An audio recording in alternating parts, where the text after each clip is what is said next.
اسلام آباد میں امریکہ اور ایران کے درمیان امن مذاکرات بے نتیجہ ختم ہو گئے ہیں اور اس کے فوراً بعد صدر ڈونلڈ ٹرمپ نے آبنہ ہرمز کی ناکہ بندی کے احکامات جاری کر دیے۔ ان کے مطابق یہ ناکہ بندی برطانوی وقت کے مطابق 2 بجے سے شروع ہو رہی ہے، جبکہ ایران نے سخت رد عمل دیتے ہوئے خبردار کیا ہے کہ آبنہ ہرمز میں کسی بھی فوجی جہاز کے خلاف کارروائی کی جائے گی اور وہ دھمکیوں کے سامنے نہیں جھکے گا۔ ادھر اس کشیدگی کے باعث عالمی منڈی میں تیل کی قیمت ایک بار پھر $100 فی بیرل تک تجاوز کر گئی ہے۔ تو اب تک یہ نئی کشمکش کیا رخ اختیار کرے گی اور سب سے بڑا سوال، مذاکرات ناکام کیوں ہوئے؟ میں ہوں غضنفر حیدر اور آپ دیکھ رہے ہیں BBC نیوز اردو کا پروگرام جہاں نور۔ پروگرام میں آگے چل کے دیکھیے گا۔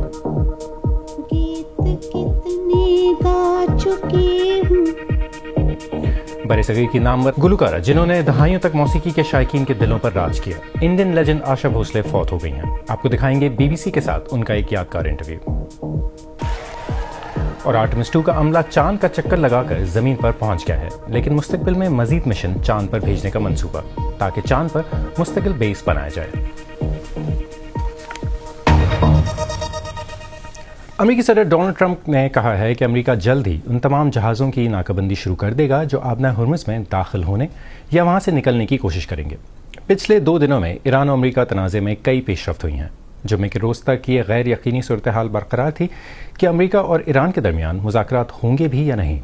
اگلے دن دونوں فریقین نے پہلے الگ الگ پاکستان کے نمائندوں سے ملاقات کی۔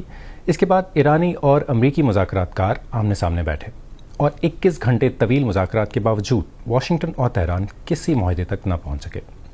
اتوار کو صبح سویرے پاکستان میں ایرانی وزارت خارجہ کے ترجمان نے ان مذاکرات کو انتہائی گہری نوعیت کا قرار دیتے ہوئے امریکہ پر زور دیا کہ وہ ضرورت سے زیادہ مطالبات اور غیر قانونی تقاضوں سے گریز کرے۔ اس کے بعد امریکی نائب صدر JD وینس نے ایک پریس کانفرنس میں مذاکرات کے بے نتیجہ ہونے کی وجہ بتائی۔ ہم کسی معاہدے تک پہنچے بغیر امریکہ واپس جا رہے ہیں۔ ہم نے یہ بالکل واضح کر دیا ہے کہ ہماری حدود کیا ہیں، کن چیزوں پہ ہم سمجھوتا کرنے کے لیے تیار ہیں اور کن چیزوں پہ ہم بالکل سمجھوتا نہیں کریں گے، اور ہم نے اس سے جتنا ممکن ہو سکا اتنا واضح طور پر بیان کیا ہے، لیکن انہوں نے ہماری شرائط قبول نہ کرنے کا فیصلہ کیا ہے۔ اس کے بعد وینس پاکستان سے روانہ ہو گئے اور امریکی صدر نے ایرانی بندرگاہوں کی بحری ناکہ بندی سے متعلق بیانات جاری کرنا شروع کر دیے۔ صدر ٹرمپ نے ایک انٹرویو میں یہ بھی کہا کہ وہاں امریکہ کے بارودی سرنگیں صاف کرنے والے جہاز موجود ہیں اور برطانیہ اور چند دیگر ممالک بھی ایسے جہاز بھیج رہے ہیں۔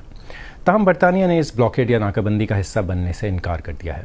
فرانسیسی صدر ایمانوئل میکران کا کہنا ہے کہ فرانس اور برطانیہ آبنہ ہرمز میں جہاز رانی کی آزادی کو بحال کرنے کے لیے آئندہ چند دنوں میں ایک کانفرنس کا انعقاد کریں گے۔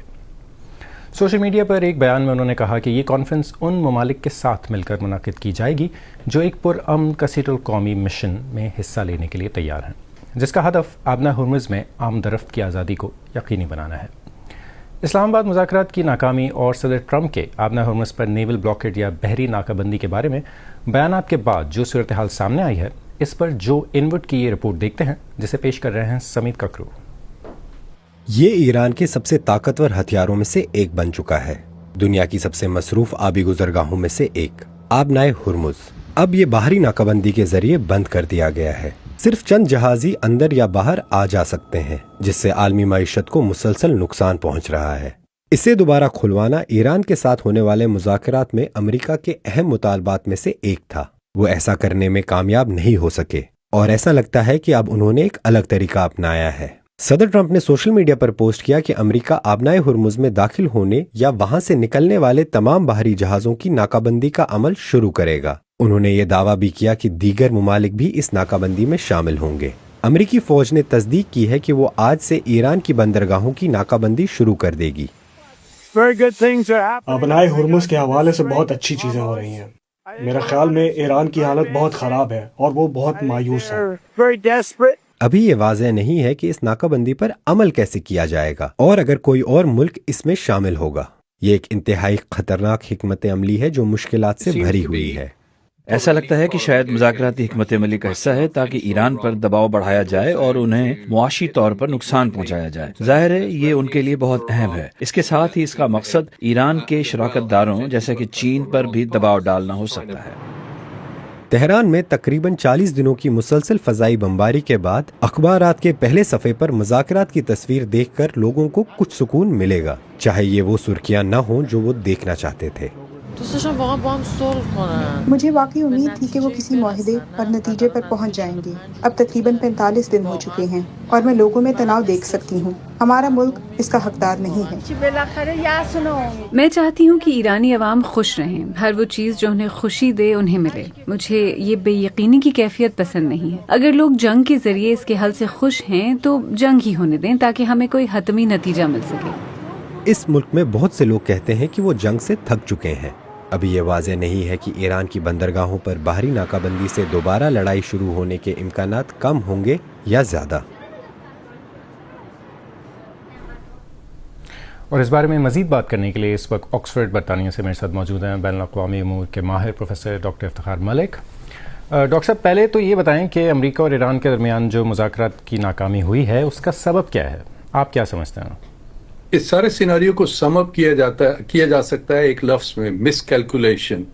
کہ ایک طرف تو امریکہ اور ایران میں اور خطے میں بلکہ پوری دنیا میں توقعات بہت زیادہ تھیں اور جو لمیٹیشنز تھیں ان کو نظر انداز کر دیا گیا.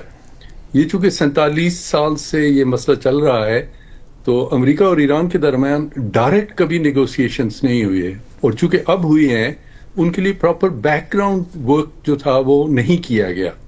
تو بہتر ہوتا کہ اگر منسٹیریل لیول پر جو لوگ ہیں دونوں طرف سے وہ اس میں شامل ہوتے اور گراؤنڈ ورک کیا جاتا، اور اس کے بعد یہ جو سمٹ ہوئی ہے اسلام آباد میں یہ ہوتی، تو میرے خیال میں ایک مختصر سے وقفے میں بہت کچھ حاصل کرنے کی کوشش کی گئی.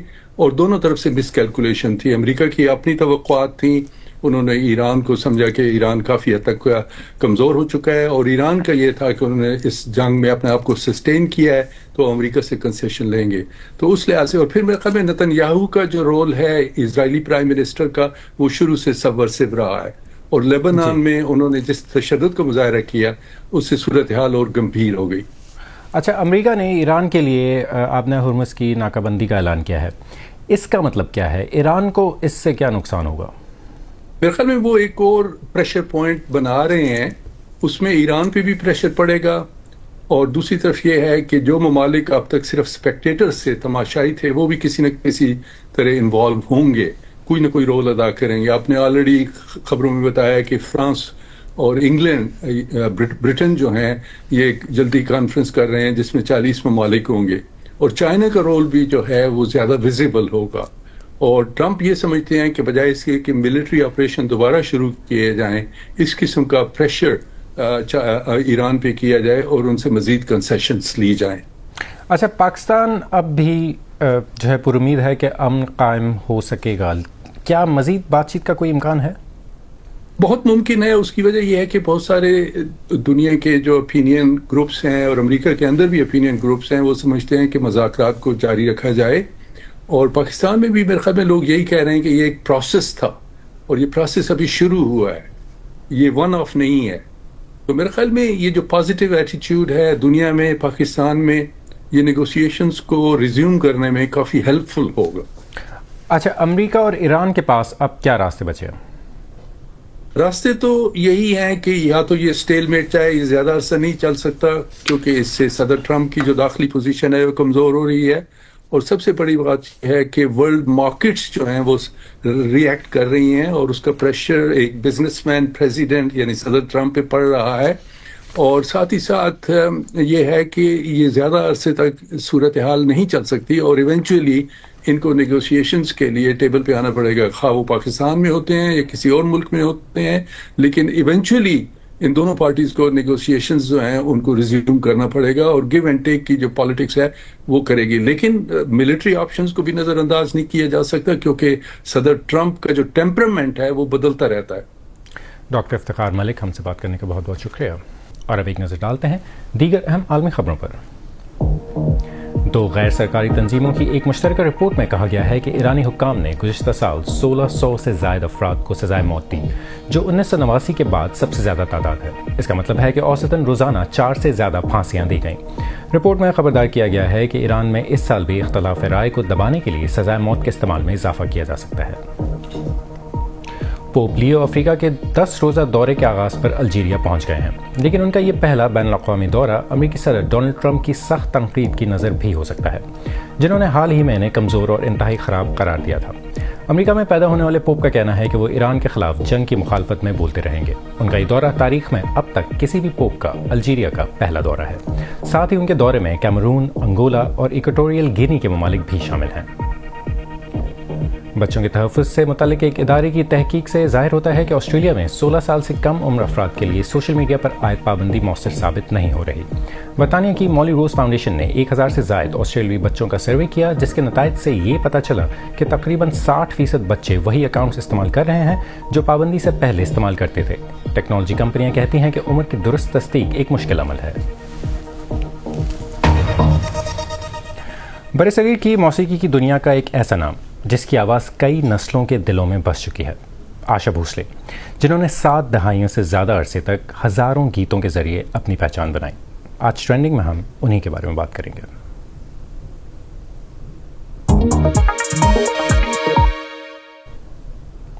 برصغیر کی مثالی آواز آشا بھوسلے 92 برس کی عمر میں وفات پا گئی ہیں. انہیں دل کا دورہ پڑنے کے بعد ممبئی کے ایک اسپتال میں داخل کیا گیا تھا. ان کا کیریئر 8 دہائیوں سے زیادہ عرصے پر محیط تھا اور اس دوران انہوں نے 12,000 سے زیادہ گانے گائے. بی بی سی ہندی نے آشا بھوسلے کے ساتھ 1984 میں ایک خصوصی انٹرویو کیا تھا جس میں ان کی گائیکی اور زندگی کے بارے میں بات ہوئی تھی. بی بی سی آرکائیو سے دیکھیے آشا بھوسلے کی اس انٹرویو کی جھلکیاں. گیت کتنے گا چکی ہوں اس سکھی جگ کے لیے، آج رونے دو مجھے پل ایک اپنے بھی لیے. آپ کو 35-37 برس پیچھے لے چلیں، سب سے پہلا گانا کون سا تھا آپ کا؟ 47 کی بات کر رہے ہیں، جب میں 13-14 سال کی تھی. اچھا. چنریا اور رات کی رانی، اس میں سولو گانا تھا میرا، جل جل کے گرے ہیں پروانے، 2-4 ادھر 2-4 ادھر.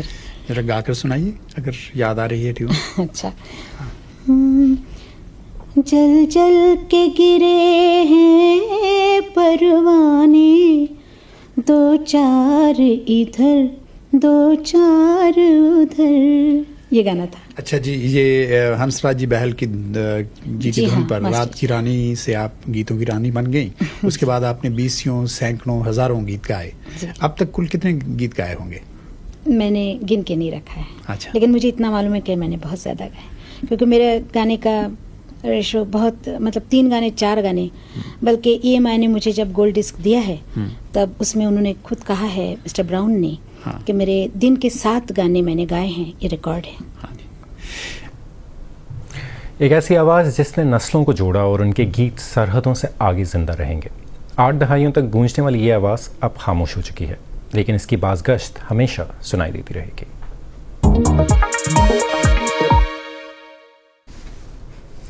آرٹمس 2 مشن اپنے اختتام کو پہنچ گیا ہے. ایک ایسا مشن جس نے دنیا بھر میں لاکھوں لوگوں کو محصور کیے رکھا، اور یوں محسوس ہوا جیسے لوگ ان 4 خلابازوں کے ساتھ خود بھی اس سفر کا حصہ ہوں. لیکن یہ آرٹمس پروگرام کا اختتام نہیں، مزید لانچز منصوبے میں شامل ہیں اور چاند پر ایک مستقل بیس بنانے کے منصوبے بھی زیر غور ہیں. 3, 2, 1 and lift off. ایک نئی نسل کی چاند کی جانب پرواز. آرٹمس 2 کا عملہ اب چاند کی طرف روانہ، اور وہ 4 خلاباز جنہوں نے دنیا کو محصور کر دیا. یہ ایک جادوئی منظر ہے، یہ واقعی ناقابل بیان ہے. 4 انسانوں کو 4 لاکھ کلومیٹر دور بھیجنا یہ معمول کی بات نہیں. چاند اس وقت اتنا روشن اور خوبصورت ہے، لیکن آرٹمس 2 تو صرف آغاز ہے. ہم صرف چاند کے گرد چکر لگا کر بات ختم نہیں کر رہے. یہ مشنز کے ایک سلسلے کا حصہ ہے جس کا حتمی مقصد خلابازوں کو باقاعدگی سے چاند کی سطح پر واپس بھیجنا، وہاں قیام کرنا، چاند پر بیس تعمیر کرنا اور اس کی سائنسی اور معاشی صلاحیت کو حقیقت بنانا ہے. اورائن کیپسول اب مطالعے کے لیے واپس ناسا کے پاس آ گیا ہے. یہ کیپسول مستقبل کے آرٹمس مشنز میں بھی مرکزی کردار ادا کرے گا. یہ خلابازوں کے کیپسول کی ایک نقل ہے. پچھلے 10 دنوں تک یہ ان کا گھر رہا. آپ دیکھ سکتے ہیں کہ اندر جگہ کتنی تنگ اور محدود ہے. ذرا تصور کریں 4 لوگ یہاں رہ رہے ہوں، کھا پی رہے ہوں، کام اور نیند سب یہیں. اب یہ زمین پر واپس آ چکا ہے. اصل کیپسول کا تفصیلی تجزیہ کیا جائے گا تاکہ ٹیم اس کی کارکردگی کے بارے میں جان سکے. ہم نے پہلے ہی بہت سا ڈیٹا جمع کر لیا ہے. ہم بہت کچھ سیکھ رہے ہیں. ہم دیکھ رہے ہیں کہ کیا کسی قسم کی تبدیلی کی ضرورت ہے. اگلا مشن اگلے سال ہے. اس لیے جو کچھ ہم نے اس مشن سے سیکھا ہے اسے فوراً لاگو کرنا چاہتے ہیں. جو بھی کرنا ہوگا وہ جلدی کرنا ہوگا. آرٹمس 3 کی لانچ 2027 میں رکھی گئی ہے. اورائن کیپسول زمین کے مدار میں چاند پر اترنے والی گاڑی سے جڑے گا. اس کے بعد 2028 میں چاند پر لینڈنگ اور پھر وہاں ایک مستقل بیس کا منصوبہ بھی ہے. 2 کمپنیز اس لینڈر کی تیاری کے لیے مقابلے میں ہیں جو خلابازوں کو چاند کی سطح تک لے جائے گا. ایلون مسک کی اسپیس ایکس اور جیف بیزوس کی بلو اوریجن. مگر فی الحال ان میں سے کوئی بھی تیار نہیں. دوسری جانب چین بھی امریکہ سے پیچھے نہیں رہنا چاہتا. وہ 2030 تک اپنا مشن چاند پر بھیجنے کا ارادہ رکھتا ہے اور روس کے ساتھ مل کر وہاں ایک بیس بنانے کی منصوبہ بندی بھی کر رہا ہے. اس نئی خلائی دوڑ کے دوران برطانوی خلاباز روزمیری کوگن جو ہیوسٹن میں تربیت حاصل کر رہی ہیں سائنسی دریافت کے اس نئے دور کے لیے پرجوش ہیں. انسانوں کا چاند کے گرد جانا اور پھر اس کی سطح پر قدم رکھنا یہ سب ایک بالکل نئی چیز ہے. یہی اگلا قدم ہونا چاہیے. ہم چاند پر طویل عرصے تک رہ کر بہت کچھ سیکھیں گے، خاص طور پر وہاں ایک بیس تعمیر کرنے کے عمل سے. زمین پر واپسی کے بعد آرٹمس کے عملے کا ہیروز کی طرح استقبال کیا گیا، مگر وہ اب اگلے مرحلے کے خلابازوں کو ذمہ داری سونپنے کی بات کر رہے ہیں. اگر ہم چاروں یہ نہ کہیں کہ اب وقت آ گیا ہے کہ آپ آگے بڑھیں اور تیار رہیں تو یہ ہماری کوتاہی ہوگی. اس کے لیے حوصلہ، عزم اور جرأت چاہیے اور ہم ہر قدم پر ہر ممکن طریقے سے آپ کا ساتھ دیں گے. لیکن یہ سب مستقبل کی باتیں ہیں. فی الحال اصل ہیروز کرسٹینا، جیرمی، وکٹر اور ریڈ ہیں. آج BBC نیوز اردو کے پروگرام جہانما میں بس اتنا ہی. پروگرام میں شامل سٹوریز اور تازہ ترین خبروں کے لیے ہماری ویب سائٹ bbc.com/urdu پر آئیں. BBC نیوز اردو کے انسٹاگرام، ٹک ٹاک، یوٹیوب، فیس بک اور ایکس اکاؤنٹ کو فالو کریں. غزنفر حیدر کو اجازت دیں.